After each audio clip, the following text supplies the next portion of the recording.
Bon, on va pouvoir y aller, 9h30. On est samedi 4 mars. Ça fera office de vidéo pour YouTube aussi aujourd'hui, donc on va essayer de faire un petit point sur ce qui s'est déroulé cette semaine. Merci Oko Crypto pour ton 20e mois d'abo. Et bon week-end également à tous, hein. Merci Steb. Alors, au-delà de la technique, déjà, je voulais commencer aujourd'hui par un petit point psychologie de marché, puisque finalement, on s'était laissé fin 2022 sur 4 trimestres de baisse consécutive au niveau du marché crypto. Je veux pas dire de bêtises, mais je crois que de souvenir, ça n'était jamais arrivé. Un an acté, où vraiment chaque trimestre s'est terminé dans le négatif. On a déjà eu 2018 et quelques autres, comme on ne les connaît que trop bien. Mais globalement, voilà, 2022, ça a quand même été parmi les pires, si ce n'est la pire année qu'ait connue le marché crypto. Donc là, à court terme, d'un point de vue pure psychologie, sans même regarder le cours, on a un semblant de contrebalancier qui vient se faire et qui est tout à fait naturel, puisque n'importe quel marché qui ne se laisse pas mourir contient en son sein des fluctuations au travers du temps. Et c'est vrai que là, par rapport à ce qu'on a connu récemment, eh bien, malgré tout, on a quelque chose qui techniquement est plutôt propre ce coup-ci au niveau de la technique pure et qui fait quand même plutôt penser à ce qu'on avait vécu en avril 2019. Alors, la seule inconnue, comme on dit souvent, ou la seule ombre au tableau, c'est que on n'est plus dans les clous de ce qu'on avait à l'époque ici, où les marchés allaient plutôt pas mal et où c'était le marché crypto à lui seul qui avait besoin de faire son propre bear market après une envolée. Je vous remontre quand même ce qu'on avait traversé en 2017, qui était complètement folle. Et d'ailleurs, ça avait trouvé sa genèse plutôt en 2015, parce qu'on parle souvent du bull run de 2017, mais le bull run de 2017 a commencé plus ou moins entre 2015 et 2016. Donc on a eu vraiment un truc extraordinaire de ce côté-là. Donc là, par rapport au cycle suivant, 2018, on vient chercher la moyenne mobile 200, on était autour de 3000 $ pour Bitcoin. On fait un rallye printanier à 14 000, c'était assez fou pour ceux qui étaient déjà là à l'époque. On avait l'impression que ça ne s'arrêterait jamais. Et ces deux points ici, que ça soit en février 2020, juste avant le crack Covid ici, ou même à l'été 2019, auraient pu être les top départs à chaque fois du bull run et aller chercher l'ex-ATH à minima, les 20 000 $. Ça n'est pas arrivé, le marché n'avait pas fini de digérer et de réaccumuler probablement. Et finalement, ça s'est lancé consécutivement à mars-avril 2020, où on a eu l'injection monétaire telle qu'on la connaît et qui a permis de inonder multimarchés, dont le marché crypto, de flux de capitaux, donc ce qui a permis de déclencher un rallye qui était des plus conséquents. On a eu vers les 20-30 000 $ ici la sortie de Elon Musk avec toutes les étoiles qui étaient alignées, Tesla qui accepte le Bitcoin, tout va bien dans le meilleur des mondes. Enfin, c'était complètement fou le premier trimestre 2021, ce coup-ci.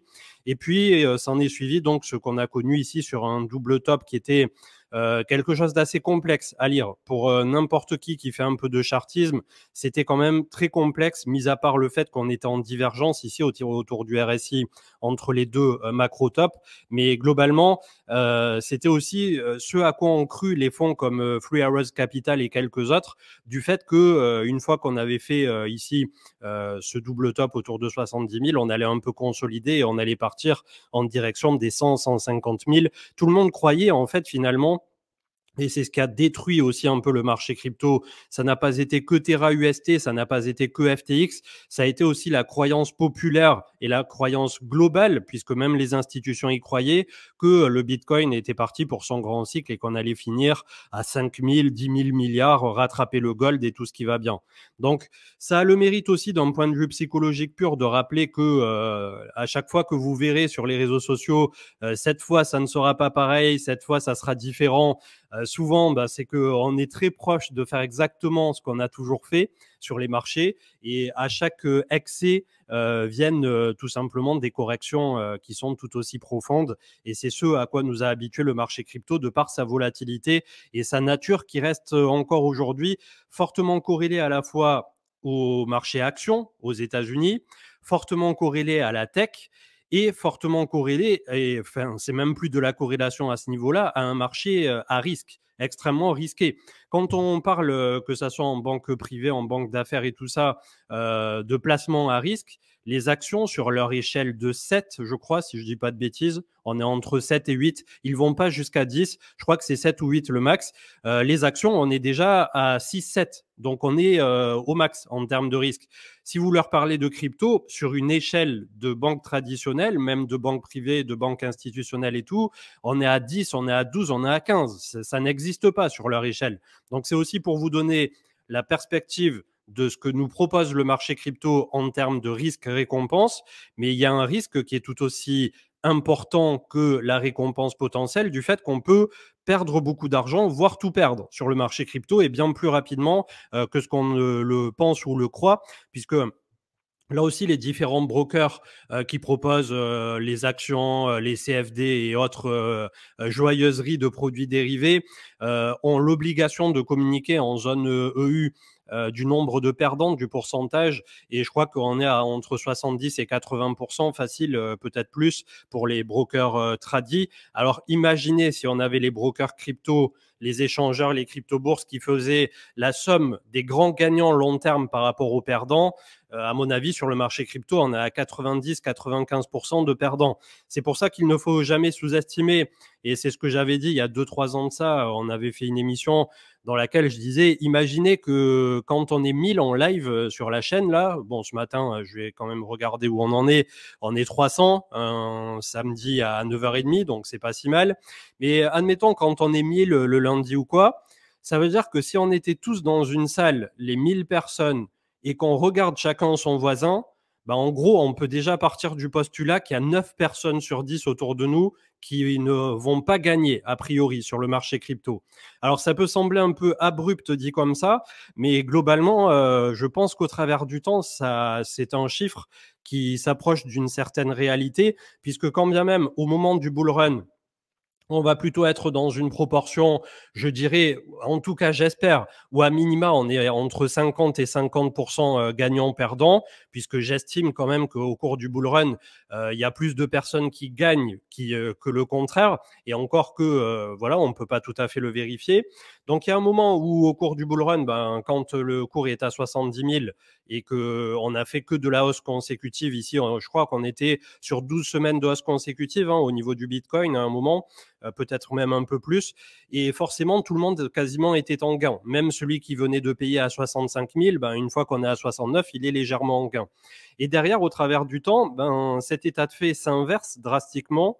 Et surtout, il y a les aléas fondamentaux, puisque je ne sais pas comment on pourrait les qualifier, de signes noirs peut-être, comme Terra UST et FTX. Et ça vient rajouter on va dire, une inconnue, une variable au cours de votre vie d'investisseur, qui fait qu'en termes de risque, vous pouviez avoir fait 500 000 $ au cours du bull run, avoir investi sur Matic, IGLD, Solana, BNB, là, avoir ride toute la BSC et tout ça, avec les pancakes et tout ce qui allait bien, toute la DeFi, AAV et consorts.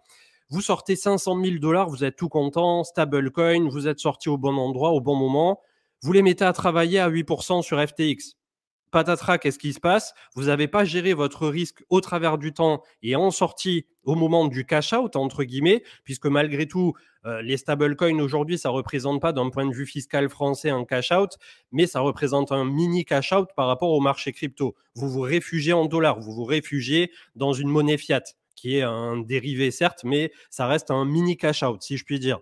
Et c'est vrai qu'il y a des personnes, et j'ai trouvé ça complètement aberrant, comme le dirait le frérot GMK, qui se sont fait rincer la totalité ou quasi-totalité du bag sur FTX. Ils avaient mis en attente, ils avaient mis à 8%, et c'est clair que c'était alléchant de mettre tous ces deniers qu'on avait fièrement gagnés au cours du bull run sur FTX, 8% annualisé, personne ne cracherait dessus, pendant que l'intégralité du marché crypto est en train de nous faire entre moins 75 pour Bitcoin et moins 90 à moins 99 pour les altcoins, et d'autant plus que sur un an et demi révolu, on a eu le dollar qui n'a eu de cesse de monter, ce qui fait que quand on comparait à l'euro, on pouvait obtenir 20-30% de plus d'euros par rapport à il y a un an et demi. Donc, c'est vrai que c'est aussi sur ça que je voulais attaquer ce matin. C'est le volet psychologique qui va être dur au travers du temps pour le marché crypto, du fait que même si on a des personnes qui savent plus ou moins comment ça marche, qui sont là depuis quelques années, on constate qu'une seule petite erreur peut faire dérailler complètement votre train. Et c'est ça aussi qui, en amont, il faut travailler dès le départ, je pense. De un, c'est la phrase bateau, mais jamais mettre tous ses œufs dans le même panier. Et ça valait clairement pour FTX. Et deux, je sais pas comment le dire exactement, mais de toujours essayer d'avoir une répartition qui soit la plus équitable possible. Et le tout, on l'a vu aussi au niveau des échangeurs centralisés, essayant de privilégier la décentralisation au maximum. Puisqu'aujourd'hui, le marché crypto a cette offre, c'est les fondamentaux même du Bitcoin de tel qu'il a été créé, c'est de reprendre un pouvoir qui nous a été complètement spolié, si je puis dire, par rapport à notre argent, par rapport au fait de ce qu'on compte en faire de notre côté. Rappelons-le, mais si ça semble pas évident, là on est samedi, demain on sera dimanche. Si j'ai envie de bouger 10 milliards en payant quelques dollars de frais en Bitcoin, en n'importe quelle crypto, on peut le faire en quelques secondes un dimanche sans demander l'autorisation de personne. Et ça, je veux dire, c'est en soi une révolution aujourd'hui, un tsunami qui s'est lancé, qui s'est ouvert face à la finance traditionnelle et que, à mon sens, pas grand-chose ne pourra arrêter demain. Une fois que cette vague est lancée, elle est bien trop grande à présent, à mon avis, pour être arrêtée. Et quand bien même on a la régulation, hein, comme on l'a vu récemment avec la SEC qui régulièrement vient mettre des taquets au marché crypto, je pense que dans tous les cas, que ça soit Bitcoin ou quelques autres, il n'y a pas grand-chose qui pourront l'arrêter, mis à part couper l'électricité ou Internet. Donc on est bien loin de ça, où les États-Unis et l'intégralité de la planète qui dirait OK, maintenant c'est un truc complètement banni, plus personne n'a le droit de l'utiliser. Ça continuerait d'un point de vue underground de trouver son chemin, bien évidemment, mais ça ne pourrait plus avoir le même champ d'application que ce que ça peut l'avoir d'un point de vue mondial aujourd'hui. Donc j'espère que ça pose un peu les bases de ce qui est en train de se dérouler d'un point de vue global, d'un point de vue macro. Le deuxième volet, effectivement, c'est la régulation. Sur un horizon de temps de 2, 3, peut-être 4, 5 ans maximum, on aura toute la régulation qui sera passée au niveau du marché crypto. Et le dernier volet qui nous intéresse, nous, là, et qui est un peu plus à court terme, c'est 2024. Au printemps 2024, nous aurons le halving du Bitcoin qui, pour les débutants, hein, je préfère faire le rappel comme d'habitude, est une division de la récompense de ce que reçoivent les mineurs au niveau du réseau du Bitcoin tous les 4 ans. Ça arrive vraiment de façon mathématique pure et pile poil tous les 4 ans. Donc, c'est divisé systématiquement par 2 pour permettre comme ça, petit à petit, d'avoir une rareté qui se fait au niveau du Bitcoin en tant que tel. Et on devrait arriver, si je dis pas de bêtises, au max en 2150. Ils devraient être tous émis. Donc, à ce moment-là, c'est pareil, ça laisse se poser pas mal de questions sur quel sera le modèle de fonctionnement du Bitcoin. Il y a pas mal de théories qui sont déjà, qui ont déjà vu le jour. Mais c'est vrai que, 2150, vu d'ici, ça nous paraît tellement lointain que probablement beaucoup d'eau aura coulé sous les ponts et peut-être qu'une nouvelle technologie sera venue tout supplanter d'ici là. C'est quand même, on est en 2023, dans 130 ans approximativement. Donc, c'est quand même relativement loin. Ça dépasse un peu notre propre échelle même de vie tout court. Peut-être nos enfants ou nos petits-enfants, comme dit parfois Marc, pour son nœud Ethereum. Je voulais, au-delà de ça, regarder ce matin un peu plus les oscillateurs et notamment le MACD ici en haut. Donc, déjà, on va peut-être commencer par la base avec le RSI. Et ça, c'est des billes que je vous donne volontiers régulièrement au niveau du RSI, qui est l'indice de force relative en fonction du prix du cours, puisque ça se base pas sur un truc solitaire, ça se base sur ce qui est juste au-dessus, ici au niveau du cours. Et en fonction aussi des volumes. Et voilà, c'est ce qui fait la force derrière, un peu comme de la vélocité, comme si vous lanciez une balle contre un mur ou non, hein, au travers n'importe où, et que vous aviez une certaine force et derrière ça finit par retomber. Je sais pas si l'analogie est bonne, mais c'est pour vous imaginer le truc. Toujours est-il, pour ceux qui suivent peu régulièrement ou qui ont besoin de billes, de cartouches pour s'y retrouver, Quand on est très haut comme ça dans la zone qu'on appelle à compter de 70 sur le RSI, sur une zone surachetée, souvent c'est le moment où on peut considérer qu'il est temps de sortir effectivement. De même que quand on a touché en juin 2022 le point extrême ici qu'on appelle survendu, c'est-à-dire sous la zone de 30, il est temps de commencer à rechercher potentiellement des achats. En tout cas, voilà, ça d'un point de vue métrique, d'un point de vue oscillateur technique, c'est quelque chose qui en général ne déçoit pas. Après, ça ne veut pas dire que parce que nous sommes très haut en surachat, on ne peut pas continuer de monter. Quand nous sommes très bas survendus, on peut continuer aussi de descendre, mais ça vous donne les deux extrémités du marché d'un point de vue graphique. Donc, si vous vendiez ici autour des deux pics, on était début 2021, vous vendiez un peu trop tôt puisqu'on était autour de 1300 milliards et il restait encore un fois 2 à gratter sur le marché crypto. Si vous achetiez ici, vous achetiez le point bas autour de 15 500 et on voit que ça n'a pas empêché derrière de continuer de travailler cette zone avec un RSI qui continuait de remonter légèrement. Là où je voulais en venir par rapport aux amplitudes et par rapport au MACD, c'est qu'on peut constater que sur ce cycle, on a eu, malgré le fait que sur Bitcoin, on ne fasse qu'un fois, c'était 3000 à 70 000, donc on était sur de tête, ça fait fois 10, fois 20, fois 25 pour Bitcoin, quelque chose dans ces eaux-là. Donc on a fait fois 25 sur Bitcoin, on a fait fois 60 sur Ether, de 80 $ à 4 950 pour Ether. Et on peut constater au niveau de l'oscillateur, donc, on a pris une amplitude qui était bien plus grande en termes de vélocité, toujours, de capitaux qui sont rentrés sur le marché, que ce qu'on avait fait ici précédemment en 2017. Alors que le rallye de 2017, on était passé vraiment de, je ne sais plus à combien était le Bitcoin exactement, mais il y avait un moment où on pouvait faire pareil un X qui était de mesurer, et au niveau des altcoins aussi, c'était assez extraordinaire.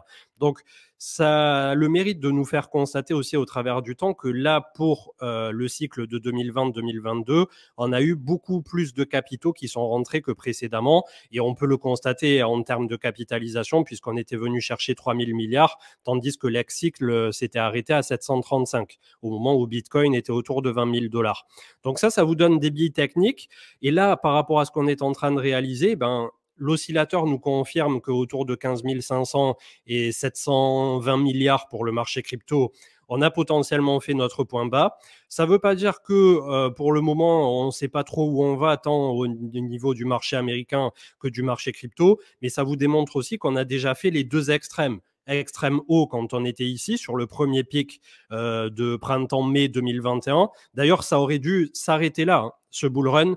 Clairement, c'est le top du printemps 2021 qui a surpris absolument tout le monde. J'avais des personnes qui me disaient « j'ai jamais perdu autant d'argent dans ma vie » et tout, puisque tout le monde avait bien ride cette hausse de je sais plus combien de semaines consécutives. On était au-delà de 10. Et derrière, on s'était pris donc vraiment un retour monumental. Et c'est vrai que personne n'y croyait à ce rallye de l'automne, et c'est ce qui a fait qu'en deux parties, peut-être que c'était téléguidé par FTX ou non, on n'en saura jamais rien, on avait eu finalement un top légèrement plus haut que le précédent, et derrière on a eu le bear market qui a commencé, et sachant que les oscillateurs, eux, nous disaient déjà, voilà, ça diverge et c'était pas le moment de trop s'énerver. Donc il y a pas mal de personnes qui se sont faites surprendre en deux temps, parfois certaines un peu moins à l'automne consécutivement au stress post-traumatique du printemps 2021. Et c'est vrai que là, désormais, on a quand même eu quelque chose qui, d'un point de vue de la force relative des oscillateurs, est en train de se mettre en place. Ça ne veut pas dire pour autant qu'on ne peut pas faire un yo-yo bien désagréable entre 20 et 25 000, mais comme on l'a dit plusieurs fois, je ne pense pas qu'on ait le jus nécessaire désormais en termes de liquidation, en termes d'open interest, en termes de tout, de fondamentaux, pour aller visiter la zone des 10-12 000. C'est la zone maximale où je me suis mis ici, cette box, pour venir chercher 350 milliards. Pas de souci, si un jour on y vient, ça nous fera un Ether à 400 balles et ça nous fera un Bitcoin à 10-12 000. Et il y aura la planète entière, à mon avis, qui sera intéressée pour payer sur ces zones-là. Ou alors, ça voudra dire qu'il y a eu une catastrophe et que les cryptos sont foutus et qu'on s'est tous trompés. Mais tant qu'on raisonne pragmatiquement et qu'on reste raisonnable dans nos réflexions, voilà, pour l'instant, on est plutôt en train d'essayer d'avoir un bottom, un peu comme on l'avait eu ici début 2019, si ce n'est qu'on est bloqué, bouché par la moyenne mobile 50, par les 1150 milliards, et qu'on manque encore à la fois un peu de temps, je pense. 2023 a tout à fait besoin d'être l'année tampon, comme on l'avait dit, avec 2022. On risque d'avoir le pivot de la Fed qui amène plus de volatilité, voire plus de négatifs sur le marché américain. Toujours dans ce questionnement de est-ce que le marché américain a raison de déjà pricer un soft landing où on n'aura pas une vraie récession dure, ou est-ce que derrière, ils vont se rendre compte qu'ils sont partis un peu trop vite et que finalement, la réalité était un peu plus complexe que ce qu'il en était. C'est la question qui va demeurer jusqu'à la fin d'année 2023. Début 2024, printemps 2024, le halving du Bitcoin. Historiquement, c'est pas là où se déclenche le rallye haussier, mais c'est une, on va dire, étape importante par rapport au marché crypto et sa cyclicité. Automne 2024, ce coup-ci, donc dans 1 an et demi plus, on aura l'élection du nouveau président des États-Unis, et ça, c'est un fondamental aussi qui peut changer la donne. Donc, pour quiconque s'intéresse au marché crypto maintenant, vous êtes au bon endroit, au bon moment, notamment pour de la réaccumulation. Ceux qui n'ont pas payé à 15 16 000, qui attendent 10 12, comme d'habitude, moi, je respecte tous les avis, tous les points de vue et tout ça.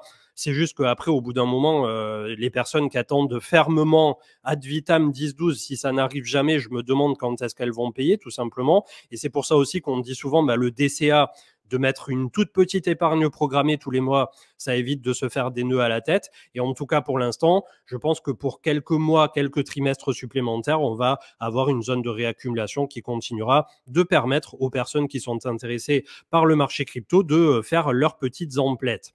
Au niveau du crypto total, je passe rapidement les gros blocs et ensuite je regarderai au niveau du chat, puisque je ne peux pas faire les deux en même temps quand je suis tout seul.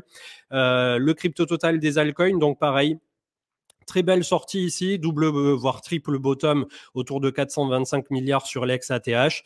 On a cassé la petite trend ici et on est en train de compresser. Je vais peut-être l'agrandir légèrement pour que vous voyez bien.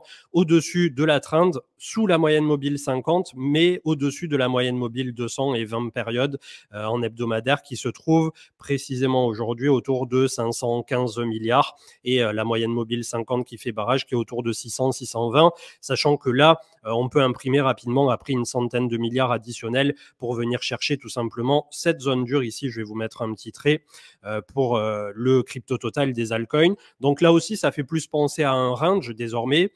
La box, elle est assez claire. Si jamais un jour on repère les 425 milliards, on tombe un peu comme une pierre et on vient chercher 250, voire plus bas. Donc attention aussi, il ne faut pas systématiquement mettre les scénarios baissiers au rebut trop vite, puisqu'on a tendance à faire durer le plaisir sur le marché crypto et à nous faire souffrir au travers du temps. Mais comme je viens de vous le montrer au niveau des oscillateurs, pour moi, le point bas du marché crypto a été fait autour de 15 500. Je ne sais pas ce qui pourrait arriver de plus dur pour... si, il faudrait qu'on ait un Binance qui saute ou un USDT qui saute ou un truc vraiment dramatique. On l'a vu là avec Silvergate, qui est quand même la banque des banques pour les cryptos, ou du moins le gateway préféré pour rentrer et sortir les fiat.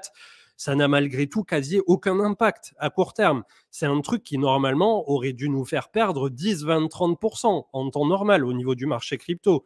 Tout le monde aurait pris ses jambes à son cou. Tout le monde aurait dit, ça y est, la banque des cryptos est en train de faire faillite. D'ailleurs, je ne sais pas si vous avez vu dans les médias pseudo-spécialisés, voire mainstream normaux, de suite, c'est ce qui est sorti. Probablement même sur BFM et consorts, ça a dû être les gros titres. La banque des cryptos fait faillite. Et malgré tout, le marché crypto a bougé de 5%. Donc bon, voilà, pour l'instant, je pense qu'on est en train de gagner en sérénité et en résilience, malgré les apparences au niveau de ce qui nous arrive. Et d'autant plus avec un dollar qui était remonté, un marché américain qui est en train de se chercher. Voilà, je trouve qu'on n'est pas si mal là où nous nous trouvons par rapport au Bitcoin, par rapport au reste du marché. Et malgré tout, ce cluster des 25 000 qui pour l'instant, moyenne mobile 50 qui a croisé à la baisse la moyenne mobile 200, ça va être très très dur de passer ici. Et le petit marchepied, finalement, si ça arrive à tenir, ça serait les 21 000 ici dans l'idéal, 21 000 à tenir, voire si jamais on va un peu plus bas, autour des 20 000, avec la moyenne mobile 20 qui est en train de remonter. Et pour moi, ça sera ces 20 000 au cours de 2023 qui feront un peu le juge de si on se refait éclater au sol, excusez-moi du terme, ou si finalement on a bel et bien fait le marchepied. Il y en a aussi qui disaient potentiellement de dessiner une petite épaule, tête-épaule inversée ici pour revenir chercher approximativement la même zone que précédemment. C'est un peu tiré par les cheveux, mais pourquoi pas pour laisser peut-être encore quelques mois supplémentaires de consolidation au Bitcoin.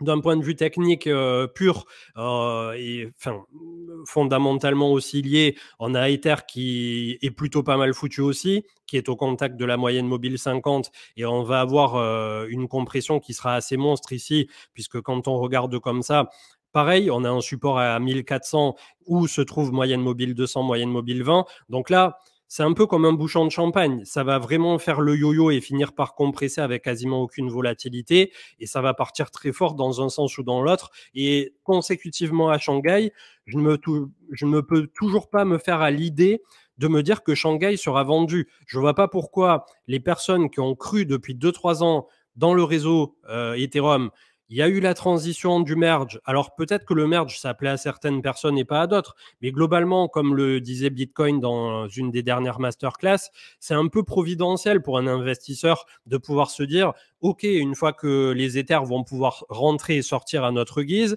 c'est-à-dire qu'on ne les bloque pas pour une période indéterminée, globalement, l'investisseur, le fonds d'investissement, il va se dire, OK, je rentre sur un actif qui a déjà connu là une baisse, on va dire, assez conséquente. Derrière, on va venir chercher du rendement. Alors, est-ce que quand il y aura beaucoup d'Ethers stakés, ça sera 3%, 4%, 5%? On sera plutôt, à mon avis, entre 3 et 4 quand il va y avoir de plus en plus d'ETH qui seront en stake. Mais globalement, ça permet à un investissement traditionnel de se dire, voilà, sur un horizon de temps de 5 ans, si je fais du 3% annualisé, ça fait 15%. Si je fais sur 10 ans, ça fait 30%. Et ces 30% qui, sur un actif, si l'on croit à l'avenir de Ether et du réseau de Ethereum, ça pourrait faire une plus-value qui sera voilà, monumentale au travers du temps. Donc, je ne sais pas si c'est très clair pour tout le monde. Comme d'habitude, je force personne à croire. Je ne suis pas en mode Morpheus et la prophétie ou quoi que ce soit. Mais personnellement, que ça soit Bitcoin ou Ethereum, pour moi, à ce jour, ça semble un peu les deux incontournables du marché crypto. Après, d'un point de vue de comment les particuliers interprètent ce même marché crypto, je peux comprendre, comme je dis souvent, que quelqu'un qui arrive avec ses premiers 100 euros pour commencer à investir et tâter un peu ce qui se fait, voire même gambler, puisqu'on est tous passés par là. C'est un peu comme quand on rentre au casino, on voit des lumières qui clignotent de partout, on voit Shiba, on voit Doge, 0,01 centime. Oui, probablement que ça va pouvoir monter. Les réseaux sociaux qui s'excitent autour de Shiba. Et encore quelques mois en arrière, j'ai pas vérifié récemment, mais Shiba était le terme associé à la recherche crypto en Europe numéro 1, même fin 2022. Donc, la majorité des gens qui sont rentrés, en particulier au dernier bull run, sont rentrés par Shiba, par Doge et par ces trucs de chien. Donc, c'est aussi une réalité à prendre en considération de votre côté, que si vous achetez du Bitcoin ou de l'Ether, c'est sûr que vous n'allez pas chercher un fois je ne sais pas combien. Vous êtes peut-être un peu en marge, vous êtes peut-être un peu has-been, mais d'un autre côté, c'est ce qui fait aussi les fondations de votre portefeuille et qui fera que potentiellement demain, vous ne vous retrouverez pas avec un moins 99% en tout cas. Je vais arrêter mon monologue de demi-heure ou de je sais pas combien, ouais, 32 minutes, on est pas mal, pour regarder un peu le chat. Salut Stengarl qui nous a rejoint entre-temps. Salut CM, salut tout le monde. Hello, hello. Alors, je vais essayer de reprendre le chat à peu près récent parce que je vais pas pouvoir tout lire, mais voilà. Tic, tic, tic, tic. Quel est le DEX le plus intéressant pour faire des transactions on-chain? Alors là, bonne question. Si c'est que pour des transactions, peut-être Paraswap en termes d'agrégateur. Il peut y en avoir d'autres, je suppose, mais Alors l'agrégateur le plus intéressant, c'est swap.defilama.com. ouais, il y a En DeFi fait, Lama maintenant, ouais, c'est vrai. ouais, et pour l'avoir utilisé également, je peux confirmer que je peux confirmer qu'il utilise parfois des agrégateurs qu'on n'a jamais vus de notre vie.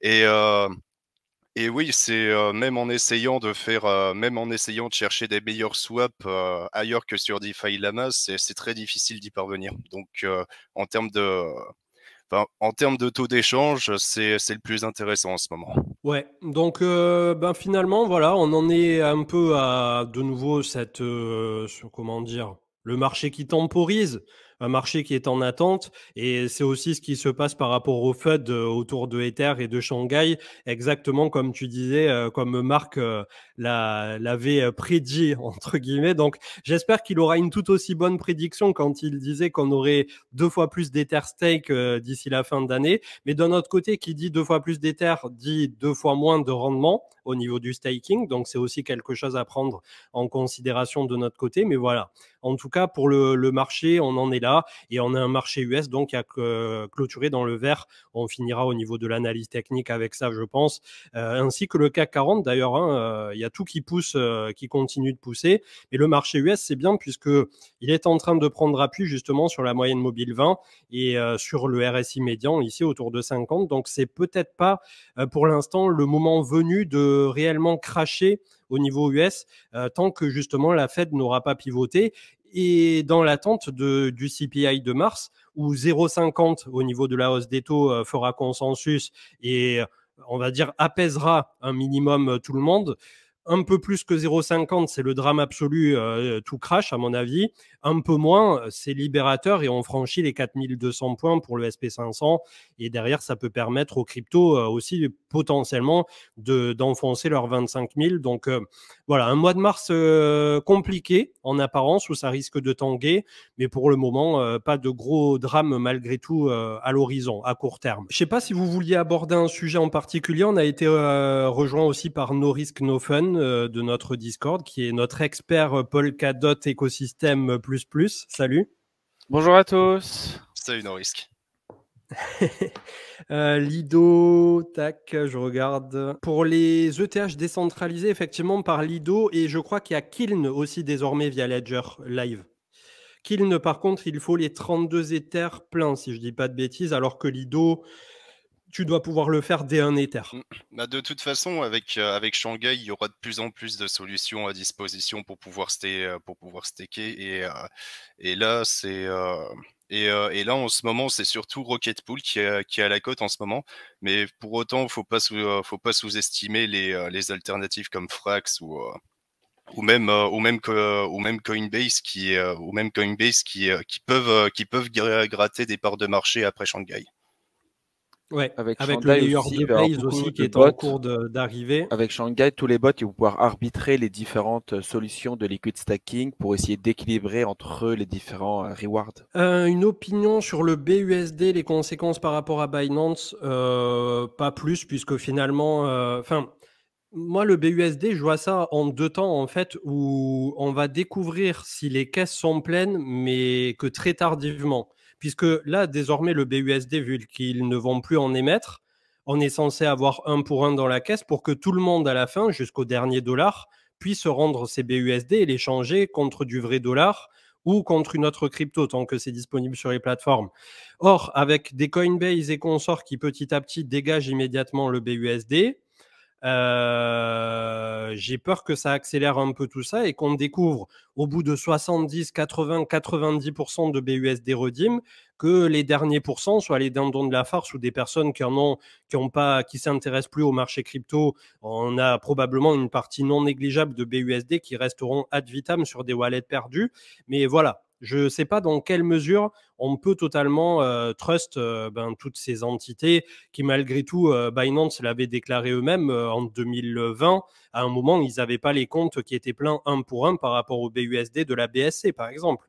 Donc, bon, c'est en 2 temps, je pense. Ça n'aura pas un gros impact sous quelques mois. Mais à la fin, si les dernières personnes qui veulent redeem leur BUSD, ils peuvent pas, ça sera pas une très bonne nouvelle. Je veux pas FUD, bien évidemment, ça reste que des suppositions, mais depuis FTX, on n'est plus sûr de rien. Voilà, c'est plutôt ça la réflexion.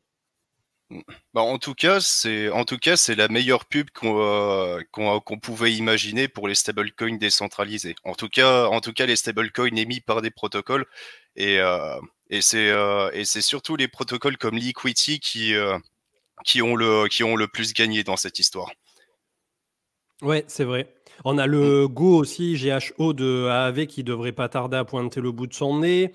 Et ouais, Liquidity avec le LUSD, c'est ça, hein? Exactement, oui, c'est ça. Bah, vu que Liquidity est construit pour être le stablecoin le plus décentralisé possible, et ben c'était c'était la réaction parfaite au FUD sur les stablecoins centralisés. Et même en ce moment, Binance est en train de réfléchir sur un stablecoin qui est collatéralisé par autre chose que des dollars. Et la première chose à laquelle on pourrait penser, ce serait des stablecoins émis par des cryptos sur un protocole. Ouais, on a vu l'euro C aussi, hein, l'euro Circle Coinbase. Donc ça permet potentiellement désormais aussi de faire sur des plus gros volumes de l'arbitrage stablecoin dollar-euro. Bon, après, les stablecoins dans leur globalité, est-ce que ça va pas être la target principale au niveau de la SEC pour essayer de faire table rase et d'avoir soit un grand stablecoin qui sera le choisi ou derrière de dire ben vous dégagez vos merdes et nous on arrive avec notre monnaie de banque centrale. Ça aussi, c'est un gros chantier, je pense, et pas que pour les États-Unis, hein, pour l'Europe aussi, hein. Alors, je t'avoue que je me suis pas vraiment renseigné sur le sujet, mais va falloir beaucoup de temps avant qu'on ait une véritable structure vis-à-vis de tout ça. Il y a beaucoup de régulations là-dedans, il y a beaucoup de juridique et surtout il y a encore pas mal de tri à faire dans le secteur américain. Donc c'est une problématique de très long terme, j'ai envie de dire. Après je sais pas ce que vous en pensez. Pour moi, les monnaies de banque centrale au niveau de l'euro et du dollar américain, je pense qu'on a le temps. C'est pas quelque chose qui va arriver en 2024 ou 2025 pour moi. Ouais, c'est vrai que comme la régulation aussi qui prend son temps, en ce moment on a ce truc de temps long en fait qui vient. Et finalement, ça va coïncider pas mal avec le prochain cycle, puisque Mika et tout ça, c'était à cheval entre 2023-2024. Les États-Unis aussi, on voit qu'ils sont un peu plus actifs, pour ne pas dire agressifs. Donc tout ça devrait être bien en route si tenté qu'on ait un cycle haussier entre 2024 et 2025, comme on l'a fait toujours sur ce même schéma cyclique au travers du temps par rapport au halving du Bitcoin. Ça reste aussi une incertitude, une inquiétude pour certains, mais on aura les réponses sous 2 années révolues, hein, approximativement. Il y avait quelqu'un qui demandait pour la durée de vie d'une ledger. C'est du matériel électronique, donc ça peut claquer au bout d'un mois comme au bout de 10 ans, j'ai envie de dire, hein. Des fois, tu déballes une carte graphique, une carte mère, un processeur. Le truc, il est mort dans l'œuf, tu sais pas pourquoi. Voilà, il n'y a pas de durée de vie. Si ce n'est que si tu es inquiet à ce sujet, tu t'en prends 2 pour potentiellement te faire un backup et au moins tu es tranquille derrière. Voilà. Et toujours bien conserver ses clés privées. Les fameux 24 mots, ça, c'est le truc qu'il faut absolument cacher, ne pas perdre, ne pas mettre sur un cloud, ne pas prendre en photo, pas dans son téléphone, pas sur la table où les enfants font des dessins. Voilà, vous avez compris, quoi. Alors, il y a Nemosus19 qui dit l'adversaire majeur de Bitcoin, c'est le réseau Swift. J'ai envie de dire, le réseau Swift, c'est un peu l'adversaire majeur de toutes les cryptos qui existent. Parce qu'en ce moment, c'est surtout, c'est surtout les enjeux de scalabilité dont on parle, mais pour l'instant, on n'a jamais vu autant d'efforts que maintenant pour pouvoir scaler le réseau. Ça commence on commence déjà à voir ça avec les Layer 2 sur Ethereum, mais il y a aussi tous les progrès sur l'infrastructure, toutes les progressions dans le zero knowledge et ouais, en fait si une blockchain parvient à concurrencer Swift, tout le monde gagne. C'est un peu ça que je voulais dire. Après, est-ce que Swift est vraiment un concurrent? Pour moi, Swift, il existe à l'heure actuelle et c'est pas un concurrent, c'est juste que c'est la technologie actuellement employée qui est celle qui est validée par tous les auditeurs de toutes les banques et qui permet aux banques de transférer entre elles les informations. La plus grosse problématique pour la blockchain, c'est pas de répondre techniquement pour battre Swift. Swift, c'est vraiment archaïque, hein. c'est très très lent, ça coûte très cher à utiliser. C'est plus une question de faire accepter par tous les auditeurs, tous les responsables, que utiliser un autre moyen que Swift peut être préférable pour l'Institut et que ça soit reconnu par tous les autres. Donc pour moi, c'est plus une question d'audit, de valider le process, plus qu'une concurrence d'un point de vue technique où il manquerait encore des choses pour pouvoir concurrencer Swift. Je vois, intéressant tout ça. En tout cas, 2 années qui devraient être assez palpitantes à traverser. Je pense qu'on aura pas mal de surprises, hein, comme on disait, ne serait-ce qu'en 2023.